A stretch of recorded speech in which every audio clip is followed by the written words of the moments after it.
Cheers!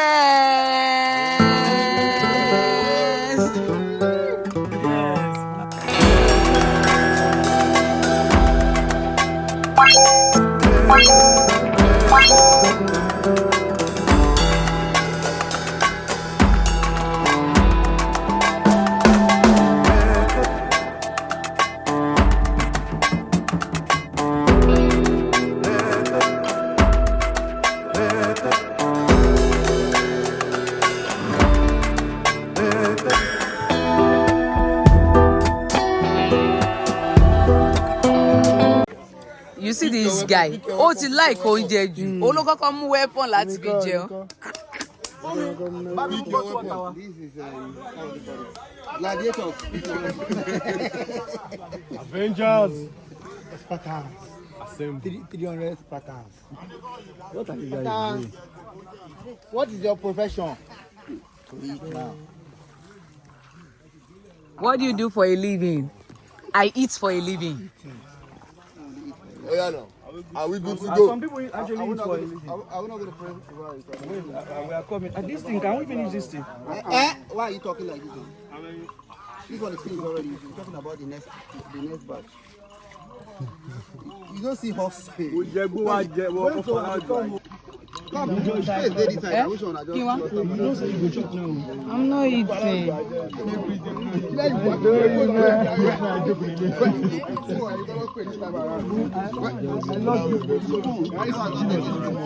mean, it's better for you. No man, you can just raise it. You can see Ato. He has to drink water before eating. That's why I won't be able to eat. Let's say I will just carry few spoons. What fan are you? I don't get TV again. No club.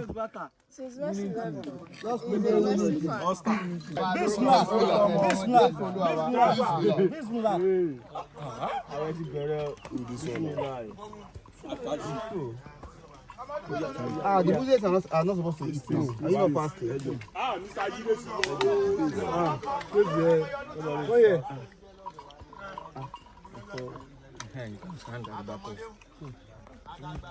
Ọmọ ọlọ́jọ́ yẹ ṣíbi tó gùn báyìí. Ìrẹ́ bẹ́ẹ̀ sì jẹun. Wọ́n ti máa rọ̀ kọ́. Àwọn ọmọ tó sóúnjẹ yìí ṣó dáa kí wọ́n ti sáré lọ sílé ọkọ báyìí. Káṣí máa lù wọn lọ. Kò dáa kí wọ́n wà nílé ọkọ báyìí. Kò dáa kí wọ́n wà nílé ọkọ báyìí torí kí wọ́n bá ti lọ ọkọ nìkan náà wọ́n wá sílé ọkọ. Àwọn ọmọ fẹ́ máa rí. Ẹ jọ̀ọ́ ẹ má ti jẹ kán lọ. They should do compulsory eating.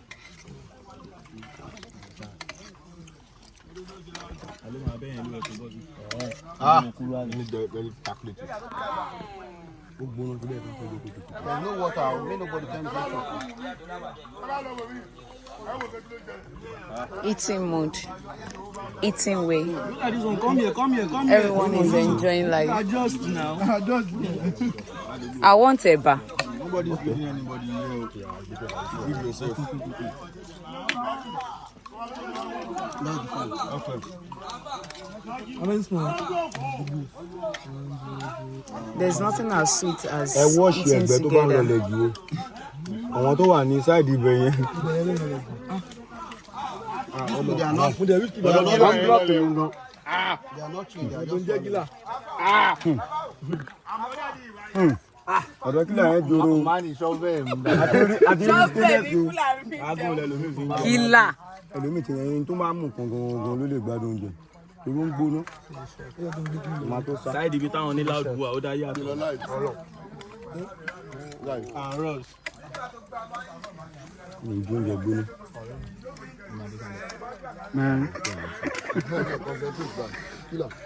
Ẹ̀yin tí fún ayé ò jẹ́ nǹkan tó gbóná ẹ má ṣojú kòkòrò.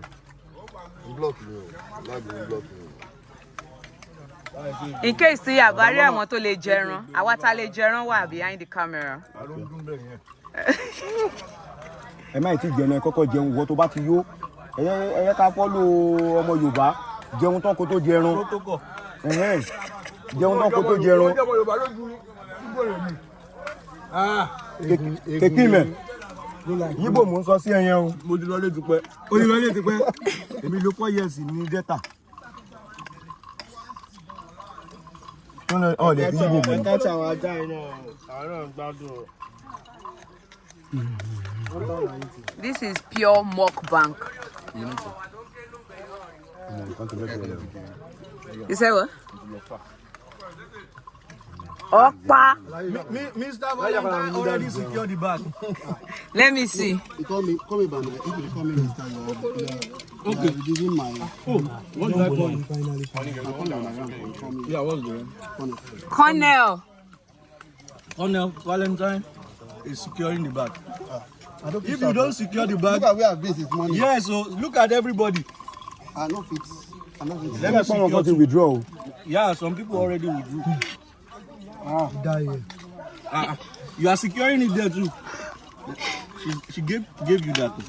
That's for love. Yeah. So it's for love. Bank Who needs for me? Bank is where valuable things are kept. So I'm coming, sir.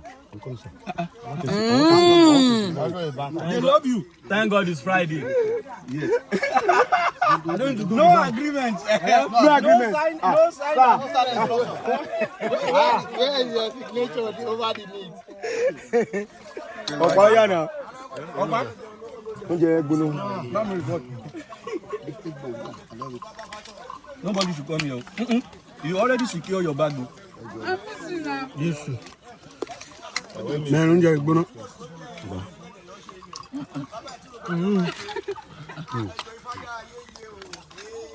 Killer. That's not allowed. You see. Àti ní domi. Omi kẹ. Nǹkan ti fẹ́ ṣẹlẹ̀. Ọjà tó fẹ́ bọ́ sí o. It's soft. It's very soft. You don't need water. Ẹ má gba ẹran eléyìí. Wọ́n jẹ́ ẹran gbà o. Ẹ má jẹ ẹran eléyìí. Ṣáà gbé ó ti ní kọ́bà lójú. Kọ́bà. Wọ́n rí bẹ́ẹ̀ tí kọ́bà yẹn ni. Palẹ̀lẹ̀ lórí o. Ibi náà máa fi gbà. Everything is all good. Everything is all I don't eat much food again. Ọlọ́run nǹkan ti fẹ́ ṣẹlẹ̀ sẹ́ẹ̀. Ojú omi náà lọ pọn ẹ̀ kó tiẹ̀ kọ́kọ́ bù wá. From the fire. Drop this one. Overeating ti fẹ́ ṣẹlẹ̀ báyìí. Overeating ti ṣẹlẹ̀, radiator ti ń gbóná o. Radiator ti ń gbóná nǹkan fẹ́ ṣẹlẹ̀ o. You know that some people just started eating. Yeah. Some people, no, not yet, so they've been eating since. But now, About to start. Some people like Jaguar. Jaguar, the great hunter.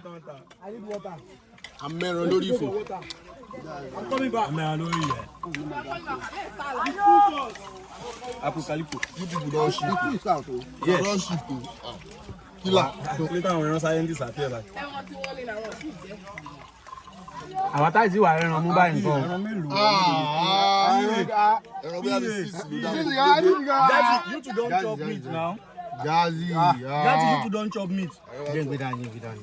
Everybody cheers. That's cool. Do like this. Cheers! Yes. No. Give me share. Wọ́n ti ẹ̀ pẹ̀lú oríṣiríṣi ṣiṣẹ́ wọ́n ti ti ibi bọ̀lẹ̀. Oh, that's true. Sukomi is not here.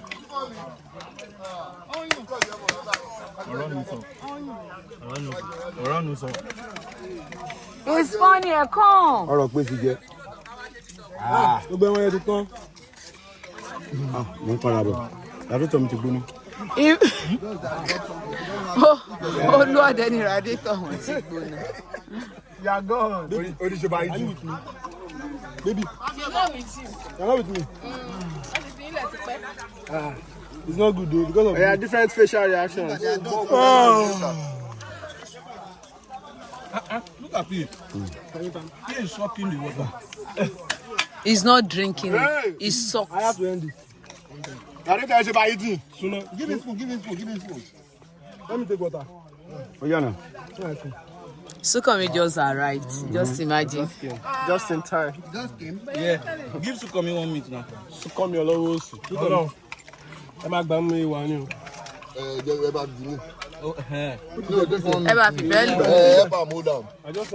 Put on here. Opportunity. O tún fẹ́ jẹrẹ ẹlẹ́ran. You no chop again. I know say you just start. Aloma do it. Àlọ́ ti gbóná ọmọ bá ń jẹ́ bẹ́ẹ̀ ẹ̀ ń sì wà bẹ́ẹ̀. Ó gbóná jù. See the way everyone is sweating. Like this. Jazzy, come closer. See sweat. Like what? Like everybody is sweating. Ona, bolo tiri. You are such a bully. Oh my gosh. Show me. Otto, show me that thing. Okay. All right. Okay. You have lock now. It was 4 before, it's now 3. I'm not with your papers. No, ownership. Colonel, tell them to come with their papers. Your signature is Tó kọ́ mi tó ṣe dùn, ó rẹran. Èmi ni mo ti ń jẹun ti pẹ́ mi ò rẹran.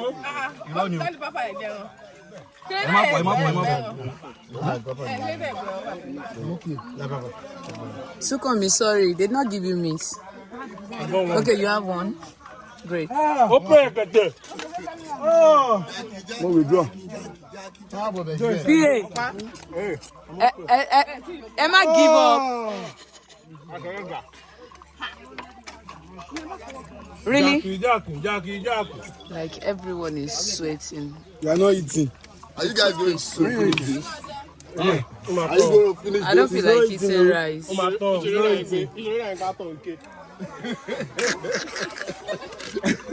My best crying. I swear. Adam. Let them sweat back.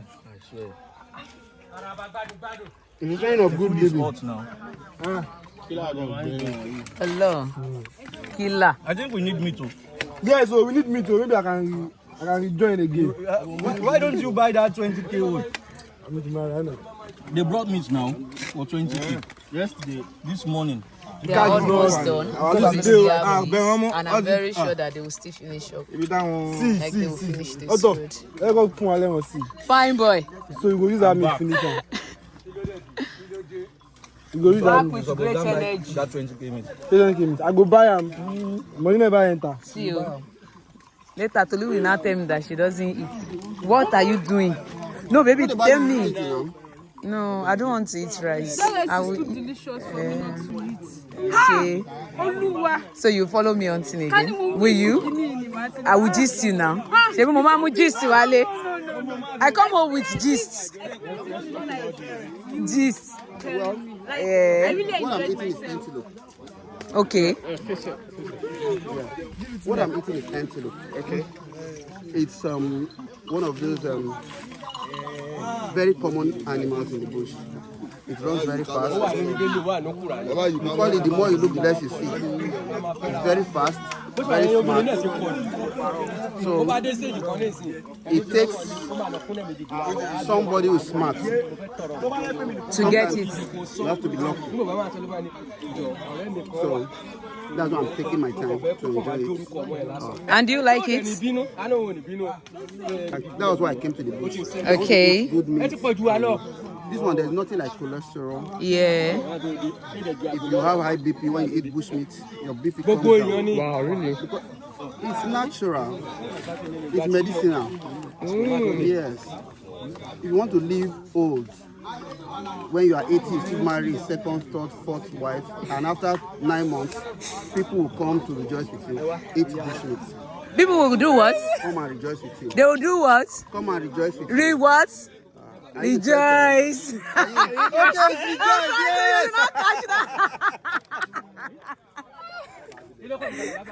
That's beautiful. That's beautiful.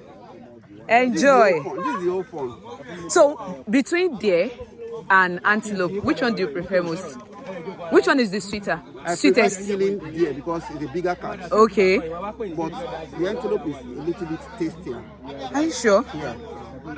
Wow. I'm shocked because I prefer deer to antelope. It's just beef. Yeah, I prefer it to antelope. There's a smell that comes with a particular.